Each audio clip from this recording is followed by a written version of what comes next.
que lo tomamos en esta noche para hablar sobre esta fe para probar al Señor. Salmo 34:8. Dice la Biblia: gustad y ved que es bueno Jehová. Dichoso el hombre que confía en él. Temed a Jehová vosotros sus santos, pues nada falta a los que le temen. Los leoncillos necesitan y tienen hambre, pero los que buscan a Jehová, diga, no tendrán falta de ningún bien. Amén. Siéntense, por favor. Qué linda es la palabra del Señor. Tan clara, tan preciosa y tan precisa. Antiguamente cantábamos un coro que decía algo así como: si tú has probado todo. A ver, los antiguos. Como que es muy antiguo este coro. Si tú has probado todo y todo te ha fallado, prueba a Cristo. Y las voces decían: prueba a Cristo. Si tú has probado todo y todo te ha fallado, prueba a Cristo. Será tu amigo fiel, no hay otro como Él. Si tú has probado todo y todo te ha fallado, prueba a Cristo. Ese es el punto, cuando uno prueba al Señor. Dice la Biblia: gustad y ved que es bueno Jehová. Esa frase se la voy a traducir en dos versiones más. Prueben y vean que el Señor es bueno. Y otra dice, me gusta esta que viene: saboreen al Señor y vean lo bueno que es Él. Hay que probar al Señor, hay que gustarlo. Él es exquisito. Y el que lo prueba a Él no tendrá hambre jamás, no tendrá hambre del pecado ni de la maldad. Y hemos estos días estado aprendiendo lecciones para nuestra vida sobre las experiencias del pueblo de Israel allí en el desierto. Y el apóstol Pablo retoma esto en la primera carta a los Corintios, capítulo 10, verso 1, cuando dice: porque no quiero, hermanos, que ignoréis que nuestros padres estuvieron bajo la nube y todos pasaron el mar y todos en Moisés fueron bautizados en la nube y en el mar. Y el verso 3 dice: y todos comieron el mismo alimento espiritual. Esta mañana hablamos algo acerca de lo que fue ese bautismo simbólico que se constituyó en que el pueblo de Israel entonces fueron unidos a Moisés como su líder.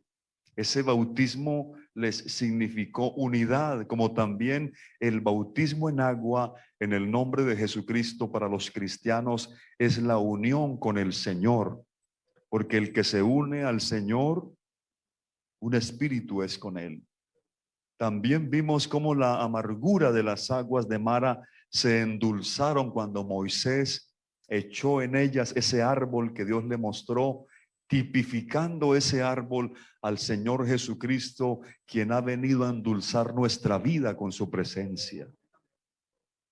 Ahora la Escritura dice que el pueblo partió, toda la congregación de los hijos de Israel, y llegaron a un determinado desierto a los 15 días del mes segundo después de que salieron de la tierra de Egipto.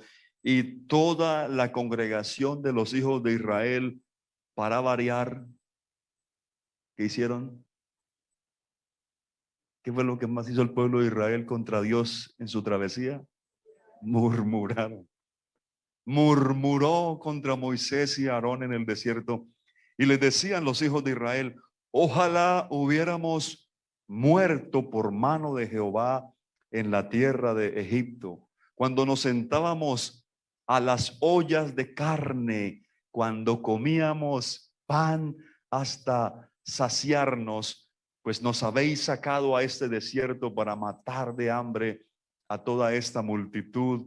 Y Jehová dijo a Moisés: he aquí yo os haré llover pan del cielo, y el pueblo saldrá y recogerá diariamente la porción de un día, para que yo lo pruebe si andan en mi ley o no. Esta es la tercera vez que el pueblo de Israel murmura contra Moisés. Pero realmente estaban murmurando era contra Dios. Y esta vez la queja es por falta de alimento. ¿Recuerdan cuál fue la primera queja? Se las he venido contando. La primera, recién saliditos de Egipto, cuando estaban frente al Mar Rojo, se quejaron. La segunda fue cuando llegaron a las aguas amargas de Mara y allí se quejan. Y ahora la tercera, se quejan porque no tienen suficiente alimento. Ellos murmuraron debido a que no tenían suficiente comida. Las provisiones que habían llevado con ellos desde Egipto tal vez empezaron a escasear. Ellos pensaban que les iba a faltar, pero ellos no lograron entender que si Dios iba con ellos, algo les iba a dar. Al parecer, esta era un hambre más anticipada que experimentada. ¿Qué quiere decir eso? Que ellos no vivieron a través de semanas y semanas de hambruna, ni tampoco están viendo a sus familiares y amigos morir de hambre. No, todavía no. No han tenido que matar un solo o una sola de los animales que habían sacado para el sacrificio al Señor más adelante. Ellos empezaron a sentir hambre y se anticiparon a esa hambre. ¿Y cómo se vieron? Muertos de hambre. Sí, porque dice que ya nos sacaste para matarnos. ¿No le parece que hay gente muy trágica?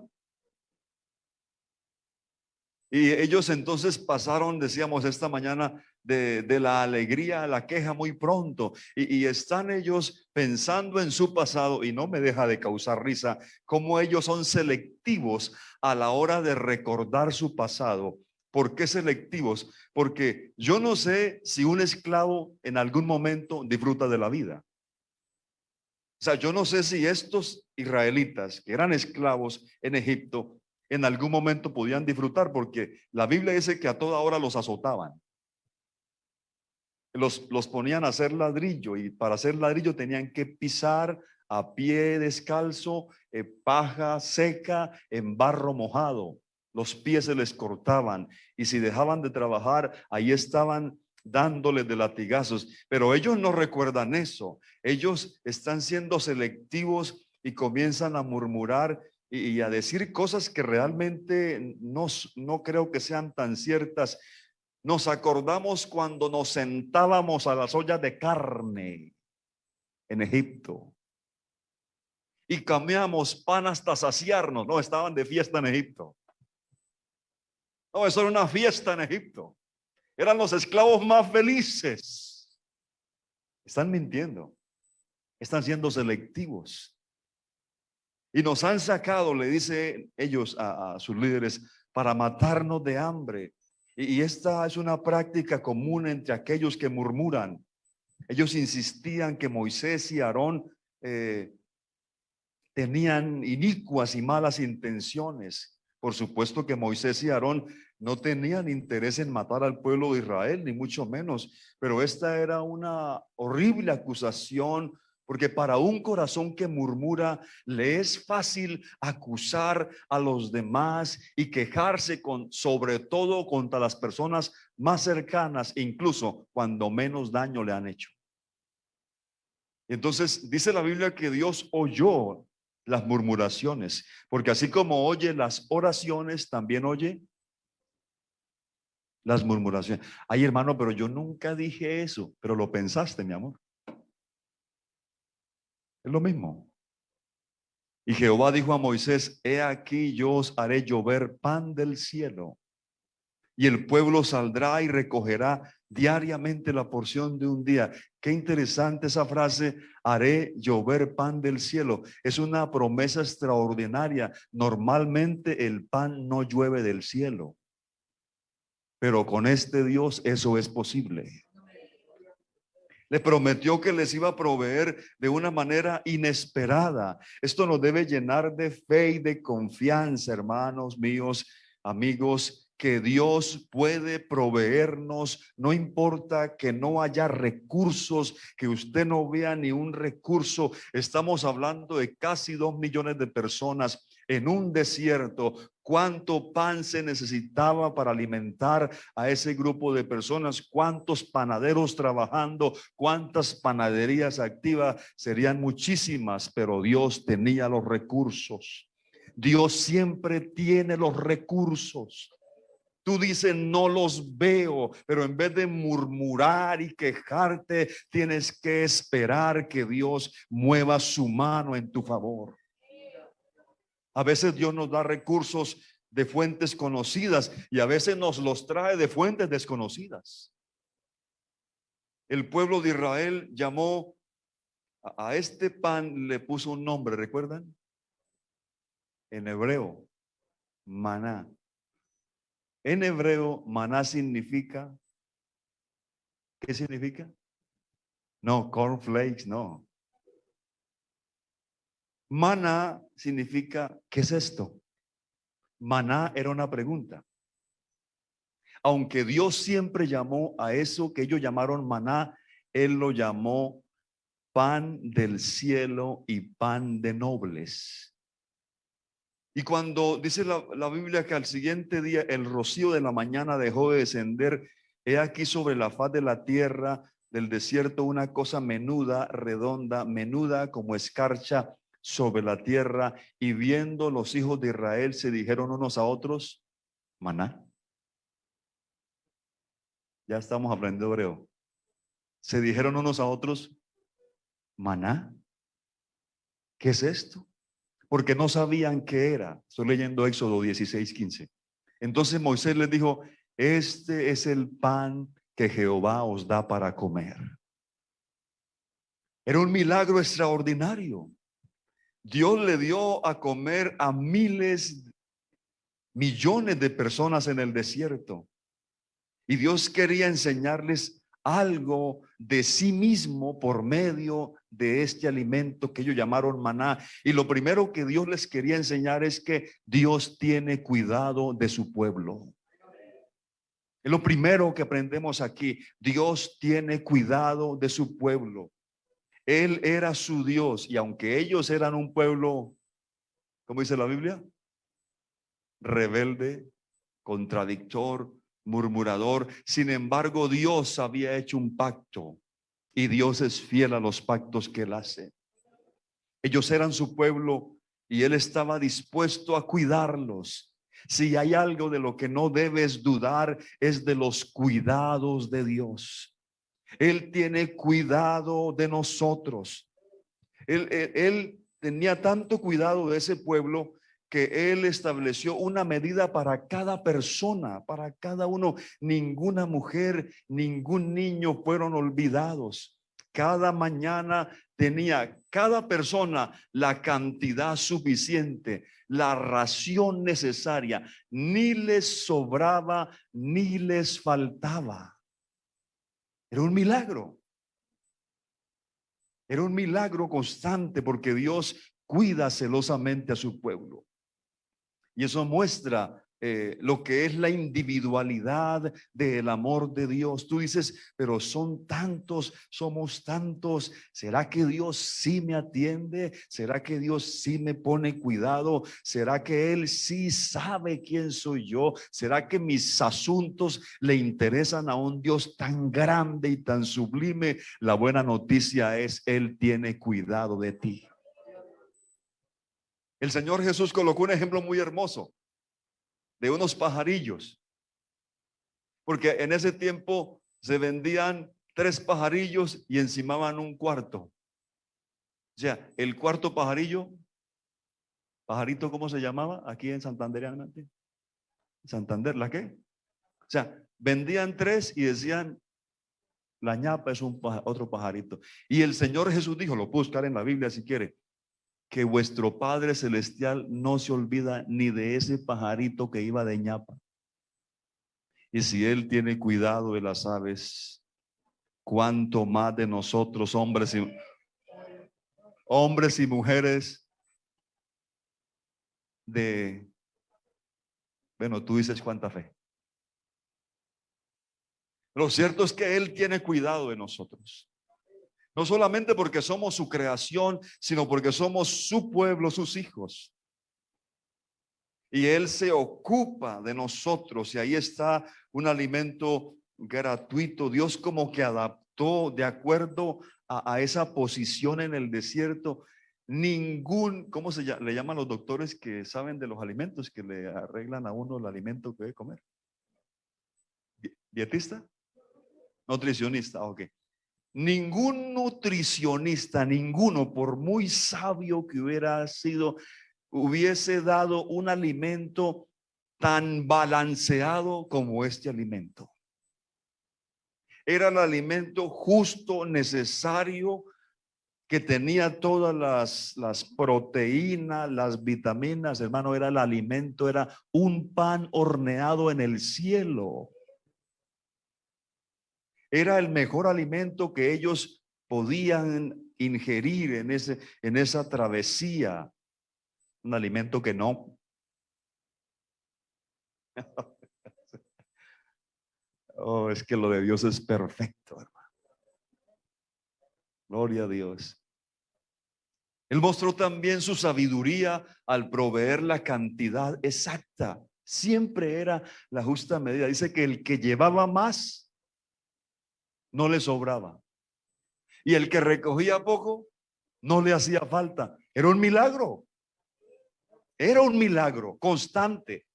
Porque yo creo que así como nos sucede, hay días que uno come más que otro, ¿verdad? Hay días que usted se come el bongao ese que el otro que, ay, no quiero. Pero algo sucedía. Ellos tomaban la porción, la llevaban a casa y de acuerdo a lo que comían, así era el alimento. Yo no sé si era que se disminuía de acuerdo a la necesidad o se aumentaba. Lo cierto es que como todo es un milagro de Dios inexplicable, maravilloso, es algo que pertenece a la infinita sabiduría de Dios. Y nos admiramos de esto, de la exactitud de los detalles, porque en Dios no hay errores ni grandes ni pequeños. Y entonces los israelitas debían reconocer la bondad de Dios diariamente, porque no les había entregado un alimento sin sazón o desabrido. No, era un alimento perfecto, balanceado, nutritivo, exacto, y era un alimento constante. ¿Recuerdan por cuántos años ellos recibieron este alimento? 40 años, constante, todos los días ahí ese alimento, pero ellos no sabían exactamente qué era, de qué se trataba. No pudieron colocarle un nombre y por eso le colocaron, ¿qué es esto? ¿Qué vas a ir a comer? ¿Qué es esto? Ve, te invito a comer un poco de, ¿qué es esto? Por ahí me quedó un poquito de, sí, porque, ¿qué es esto? Y aquí hay otra verdad espiritual oculta al ojo natural, pero no al ojo espiritual. Porque el apóstol Pablo, para referirse al maná, lo llama el alimento espiritual. Es decir, que ese maná, ese alimento que ellos no sabían definir muy bien, no era solo un alimento físico, sino que apuntaba a algo más. Y eso es lo que Pablo dice, no quiero que ignoren esto, hermanos. Hay algo espiritual y el mismo Señor Jesús deja bien claro quién es ese alimento espiritual. En alguna ocasión, ustedes recuerdan que mucha gente seguía al Señor y ya estaba cayendo la tarde y la gente tenía hambre, así como de pronto estamos algunos aquí. Y el Señor tan compasivo dijo, tengo compasión de la gente porque lleva varios días siguiéndome y no tienen alimento. Note cómo se van a aparecer estos dos pasajes, lo del desierto y lo que el Señor Jesús va a hacer allí con los que lo siguen. Tengo compasión de la gente y quiero darle de comer. Y para probar a sus discípulos, le dijo a uno de ellos, ¿de dónde compramos pan para todos estos? ¿Cuánto necesitaríamos? Ellos dijeron, no, Señor, ni 200 días de trabajo bastarían para comprar pan para toda esta gente. Y eso que eran apenas 5,000 hombres, sin contar mujeres y niños. Pero ya el Señor sabía lo que iba a hacer. Y por ahí apareció un niño, al parecer con su desayuno, su merienda, con unos pocos panecillos y pececillos, y de eso poco el Señor alimentó a estas multitudes. Y la gente se agradó por ese milagro. Y la gente, cuando vio ese milagro, dijo: este es el rey que estábamos necesitando. Nos da de comer sin tener que trabajar. Hagámoslo nuestro presidente. Y que comienzan a buscarlo, y comenzaron a buscarlo, y el Señor se les escondió, se les escabulló, porque ellos querían hacerlo el rey de sus estómagos, pero Jesucristo quiere ser el rey del corazón. Y oiga, como dice la Biblia, y hallándole la gente al otro lado del mar, le dijeron: Rabí, maestro, ¿cuándo llegaste aquí? O sea, te estábamos buscando, es que te necesitamos. Claro, ¿para qué lo buscaban? Más pan, más comida. Dame, dame, dame. Dame todo lo material, dame todo eso. Me encanta que tú seas así. Oiga, y la respuesta del Señor, de esas respuestas que lo desencajan a cualquiera, que si uno las dijera aquí, yo me quedaría solo sin creyentes aquí. Pero el Señor lo dijo aquí. Respondió Jesús y le dijo: de cierto os digo que me buscáis, no porque habéis visto las señales, sino porque comisteis el pan y os saciasteis. Eso está muy elegante decirlo así. Si lo dijéramos de otra forma más coloquial, sería más fuerte.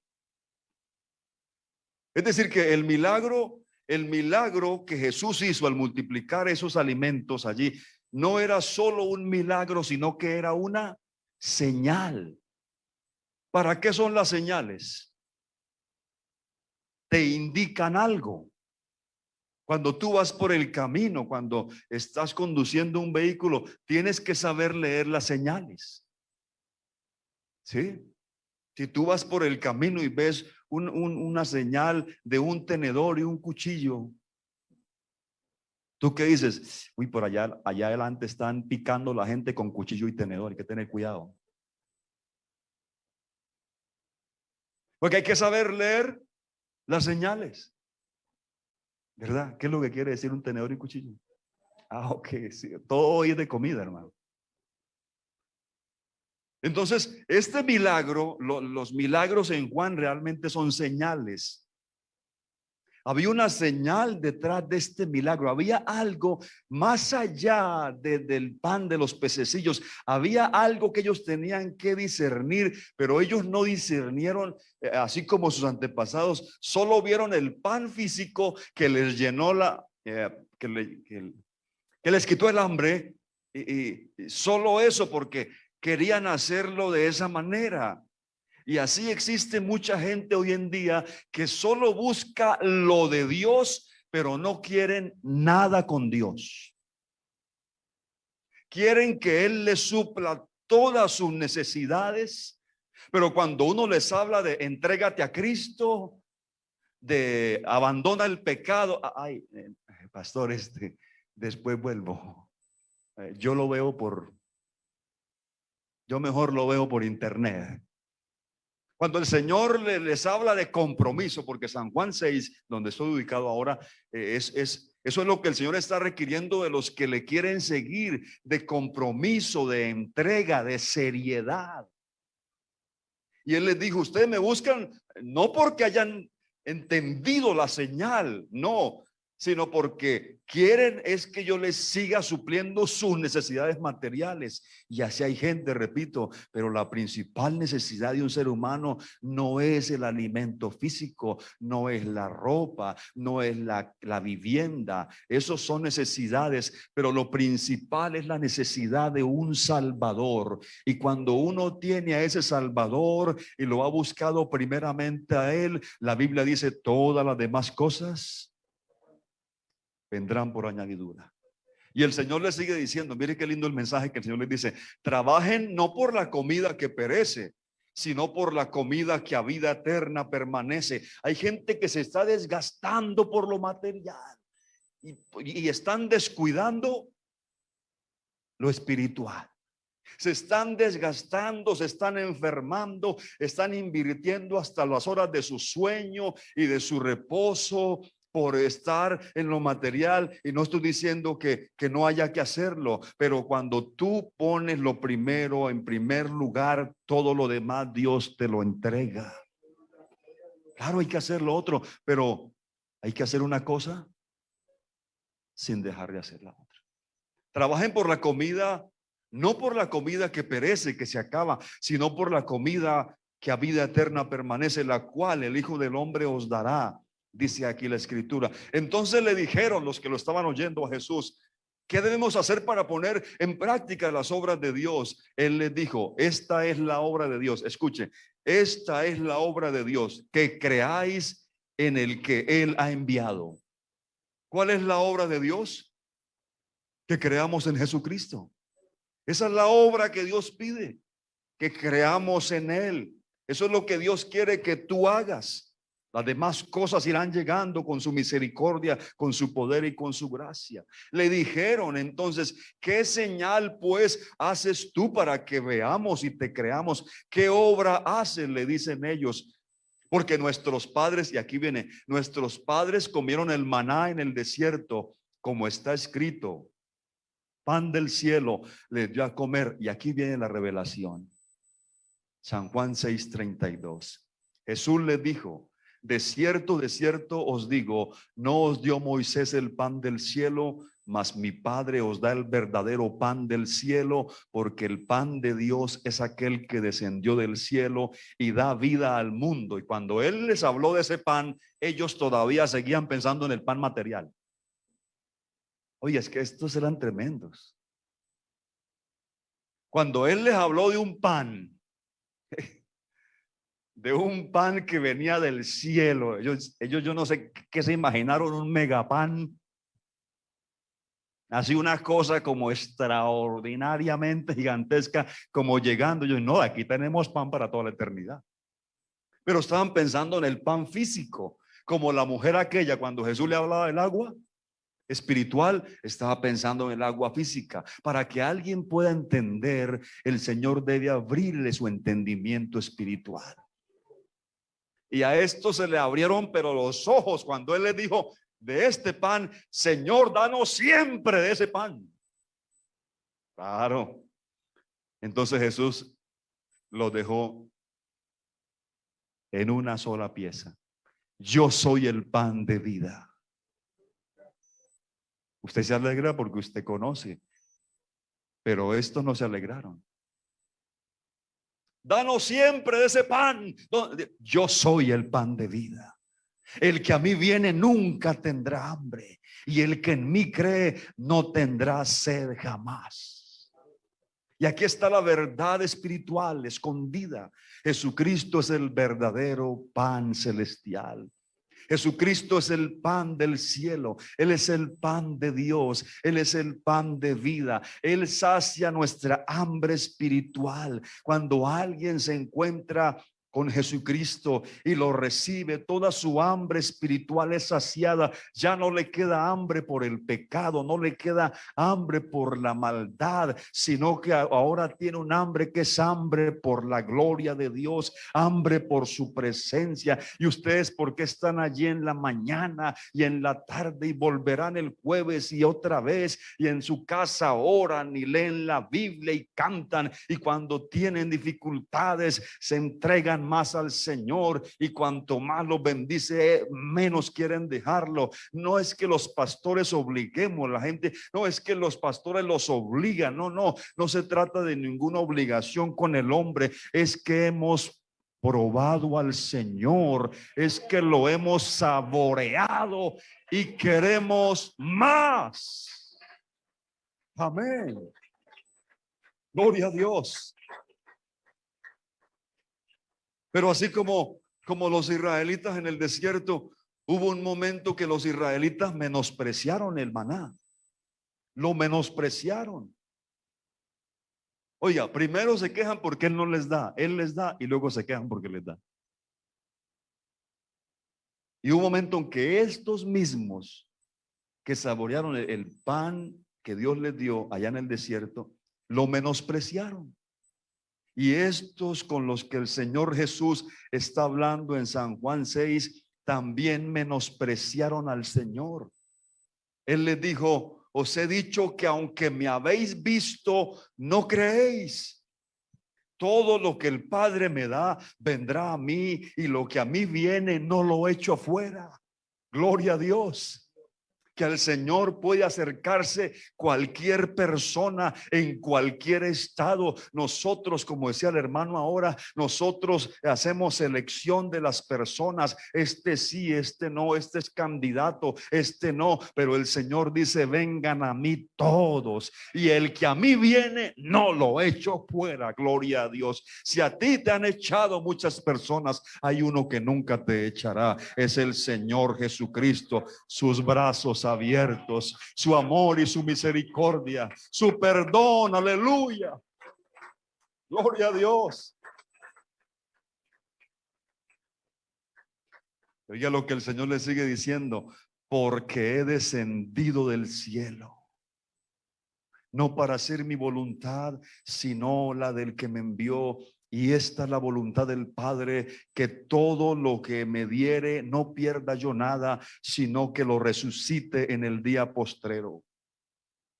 Y esta es la voluntad del que me ha enviado, que todo aquel que vea al Hijo y cree en Él tenga vida eterna, y yo le resucitaré en el día postrero.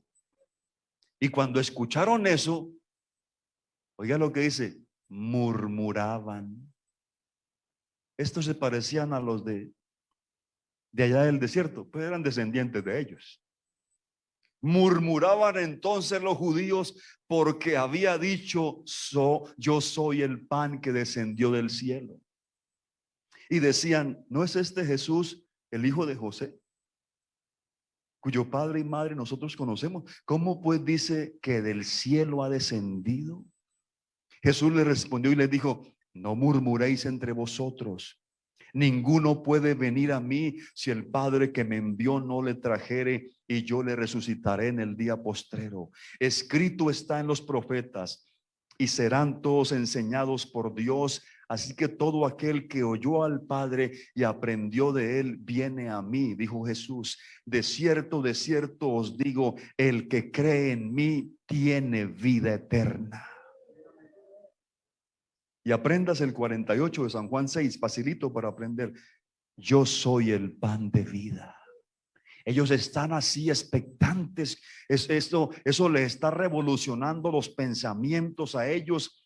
Y Jesús les sigue diciendo: vuestros padres comieron el maná en el desierto y murieron. Este es el pan que desciende del cielo, para que el que de él coma no muera. Yo soy el pan vivo que descendió del cielo. Si alguno comiere de este pan, vivirá para siempre. Y el pan que yo daré, ahí venía la revelación. A ver, ¿cuál es el pan? Es mi carne, la cual daré por la vida del mundo. Está refiriéndose al cuerpo que él entregó. Ese cuerpo que Dios se formó, él mismo se preparó un cuerpo. El Dios del cielo se preparó un cuerpo y habitó en ese cuerpo sacrosanto. Pero ese cuerpo fue llevado a la cruz y fue maltratado, fue lleno de heridas, golpeado, quedó como raíz de tierra seca. Su carne fue entregada allí por nuestros pecados. Entonces los judíos, al oír eso, contendían entre sí diciendo: ¿cómo puede este darnos a comer su carne? ¿Se dan cuenta? Todo lo llevaban al plano literal. Jesús les dijo: de cierto os digo, si no coméis la carne del Hijo del Hombre y bebéis su sangre, no tenéis vida en vosotros. El que come mi carne y bebe mi sangre tiene vida eterna, y yo le resucitaré en el día postrero, porque mi carne es verdadera comida y mi sangre es verdadera bebida. Y esa gente ya está al borde de la locura. Los que estaban oyendo esto dicen: pero ¿cómo? Nos está proponiendo canibalismo. Y él sigue diciéndoles: el que come mi carne y bebe mi sangre, en mí permanece y yo en él. Como me envió el Padre viviente, yo vivo por el Padre. Asimismo, el que me come, él también vivirá por mí. Este es el pan que descendió del cielo, no como vuestros padres que comieron el maná y murieron. El que come de este pan vivirá eternamente. Aleluya. Es uno de los mensajes más gloriosos de toda la Biblia.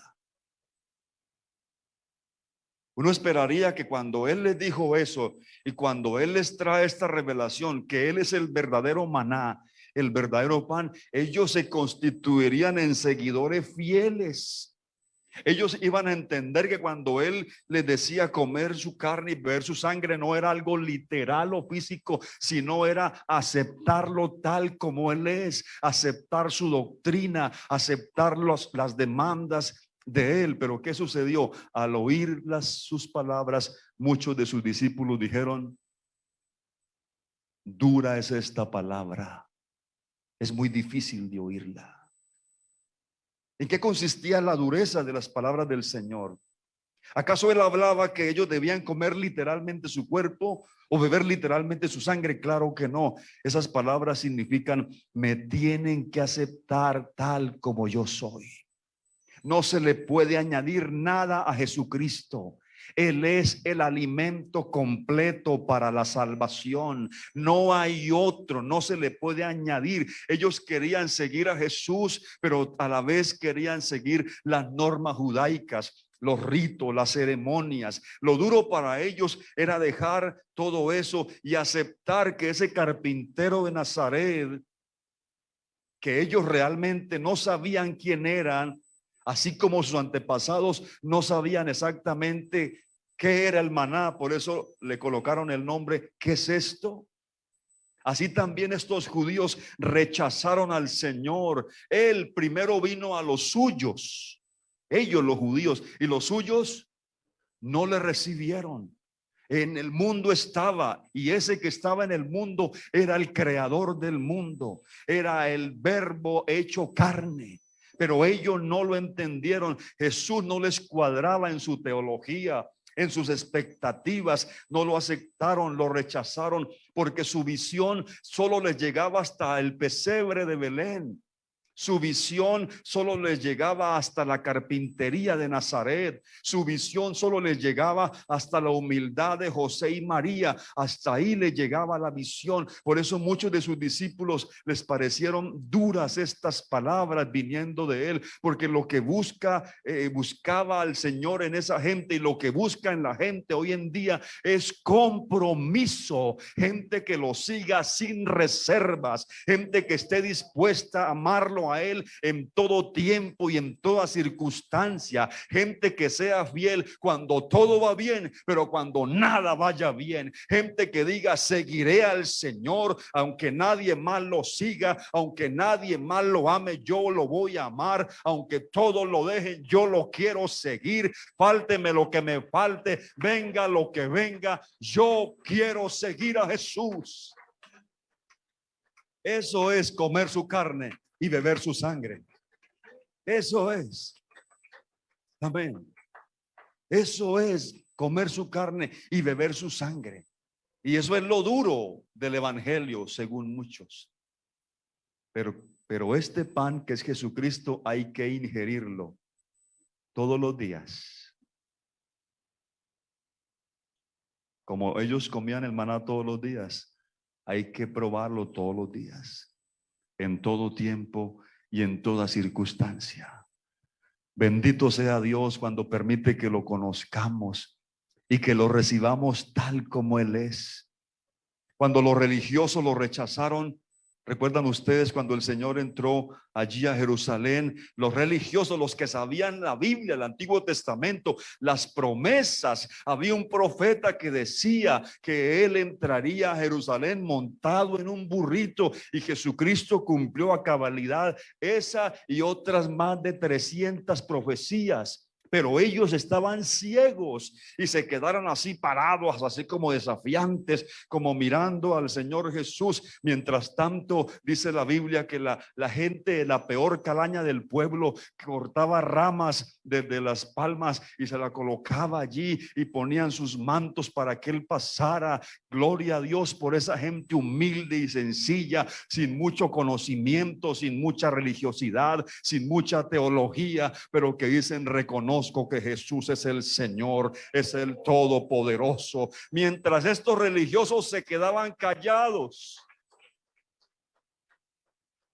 Yo espero que la religión pentecostal no se le suba a nadie tanto a la cabeza que llegue el día en que ya no pueda aplaudir al Señor, en que no pueda alabarlo, en que no se quebrante en su presencia, porque es que yo ya llevo muchos años en esto. Yo ya sé cómo es. Bendito los corazones siempre quebrantados, que aunque pasen años en su presencia, cada vez lo ven más hermoso, más sublime, más santo. Están siempre contemplando la hermosura de su santidad. Gloria a Dios. Amén. Y dice la Biblia que mientras esos judíos que no discernieron la señal se quedaron allí parados y viendo el espectáculo, y entonces de repente unos niñitos, viendo a Jesucristo entrar a Jerusalén, comenzaron los niñitos, movidos por el Espíritu de Dios, a decir: Hosana, Hosana, bendito el que viene en el nombre del Señor.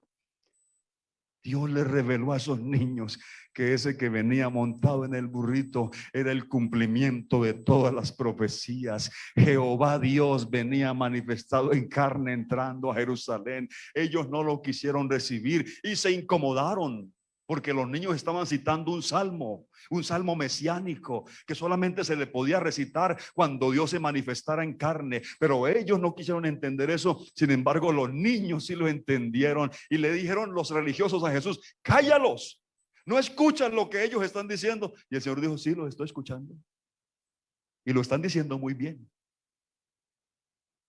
Y mientras tanto los niños seguían: Hosana, Hosana, bendito el que viene. Y ellos no se pueden callar, les dijo el Señor, porque si ellos se callan, las piedras comienzan a alabarme. ¿Saben qué? Yo hubiera querido que por un momento, aleluya, el Señor le hubiera dicho a los niños: cállense, para ver las piedras.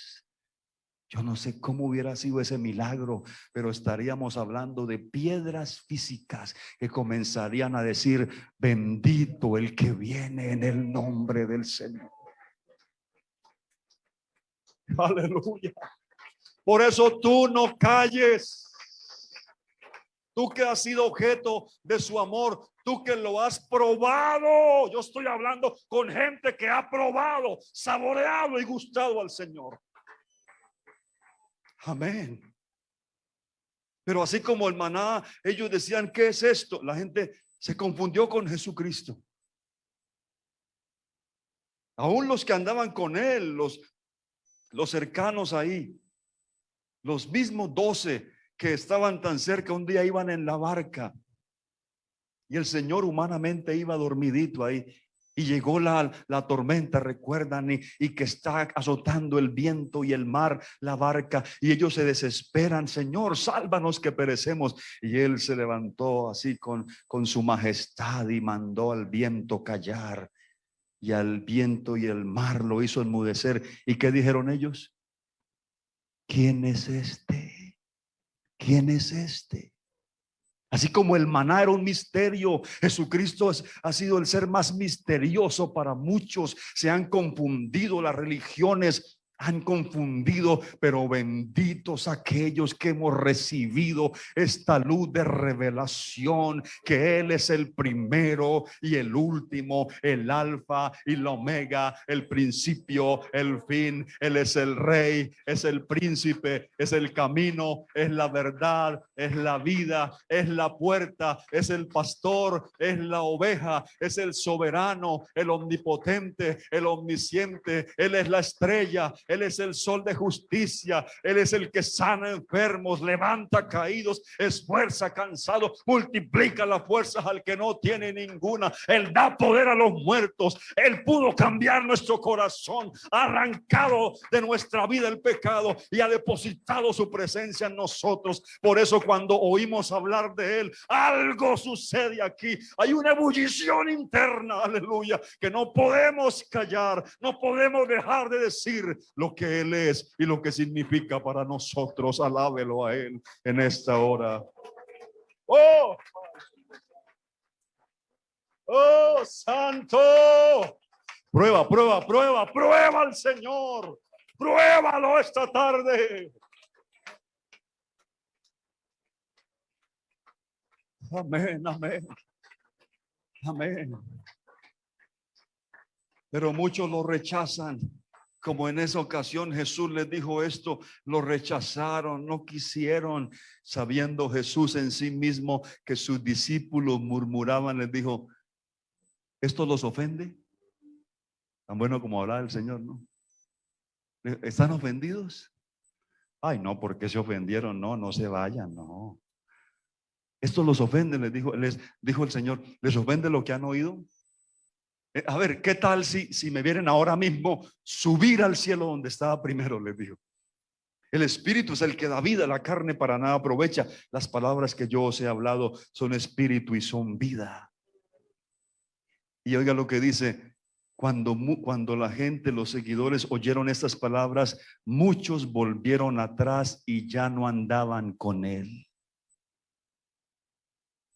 Y siempre me ha gustado esta escena. Se fueron, eran como 15,000 personas y se fueron yendo y se quedaron los 12.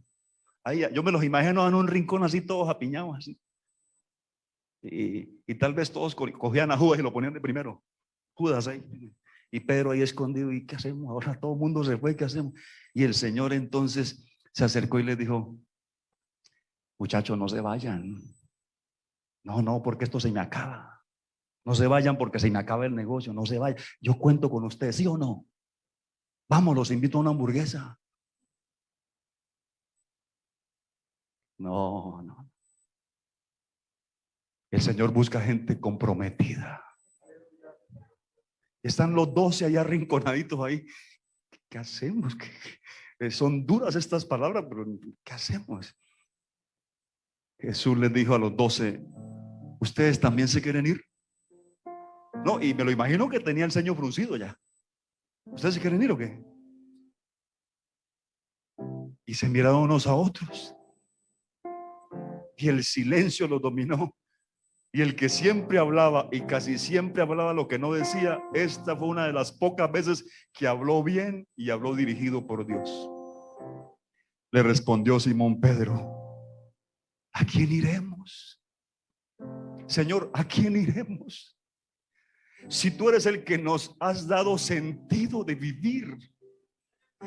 Señor, ¿para dónde vamos? Sí, son duras tus palabras, pero tus palabras son de vida eterna. Y nosotros hemos creído.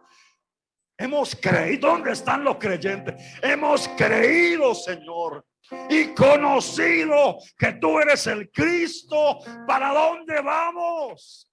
No hay camino sin ti. No hay refugio sin ti. Aleluya, aleluya. ¿Será que alguien se identifica con las palabras de Pedro esta noche? ¿Será que alguien se puede colocar de pie y decirle, Señor, ¿a dónde voy yo si te dejo? ¿Qué camino tomo si te dejo, si tú eres el camino? ¿A dónde me dirijo? ¿A quién busco? ¿Quién me va a consolar como tú lo haces? ¿Quién me va a fortalecer como tú me fortaleces? ¿Quién me va a tener tanta paciencia como tú la has tenido conmigo? ¿Quién me va a perdonar como tú me has perdonado?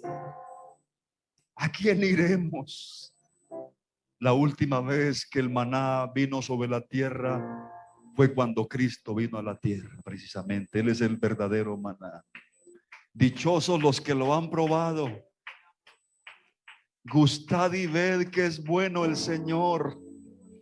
El apóstol Pedro dice: desechen toda malicia, todo engaño, toda hipocresía, toda envidia, las detracciones, y desead como niños recién nacidos la leche espiritual no adulterada, para que por ella crezcáis para salvación. Y dice: si es que habéis gustado, si es que habéis probado. Yo sé que acá hay gente que ha probado la presencia de Dios. ¿Y qué sucede con alguien que ha probado la presencia de Dios? Quiere más, ¿verdad? Quiere más. Amigos, amigas, aquí está el pan de vida. Pruébalo, pruébalo. Hermanos y hermanas, ustedes que han probado al Señor, usted no puede perder su hambre espiritual. Pierda lo que sea, pero no pierda su hambre por Dios. Yo no sé si alguien se atreve a decirle en esta hora: Señor, bautízame con un espíritu de hambre por ti, Señor. Que todos los días tenga que acercarme por la fe. He probado y quiero más. He probado y quiero más. ¿Verdad? ¿Verdad? Cuando uno prueba la presencia del Señor, cuando uno se acerca por la fe, dice: no. A ver, por la fe. Gustad, probad. Probad y ved que es bueno el Señor. Vamos. Adoremos al Señor. Aleluya. A su nombre.